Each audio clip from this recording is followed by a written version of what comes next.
Presenting Mangalagiri silk saris and saris వచ్చేసరికి మనకి ఇలా స్వాన్ డిజైన్లో వస్తాయండి. ఇవి ఇవి వచ్చి మనకి ఇప్పుడు బాగా ట్రెండింగ్లో ఉన్న డిజైన్ వచ్చేసరికి మనకి swan design and sari all over కూడా మనకి ఇలా బుట్టీస్ వస్తాయి. అండ్ బాటమ్ వచ్చేసరికి we have small Kanchi border అండి, peacock Kanchi border highlighted with this swan design.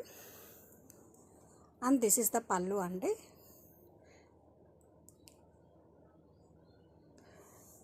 Upper side కూడా we have same peacock Kanchi border. And ఈ శారీస్ అనేవి చాలా సాఫ్ట్ అండ్ లైట్ వెయిట్ ఉంటాయి. మనం ఏ సీజన్లో అయినా చాలా క్లాసీ అండ్ అఫీషియల్ లుక్ ఇస్తాయండి. ఏ సీజన్లో అయినా మనం చాలా కంఫర్ట్గా కట్టుకోవచ్చు అండ్ చాలా క్లాసీ అండ్ అఫీషియల్ లుక్ ఇస్తాయండి. సారీ ఆల్ ఓవర్ కూడా మనకి ఇలా వస్తుంది. We have 2 colours in this.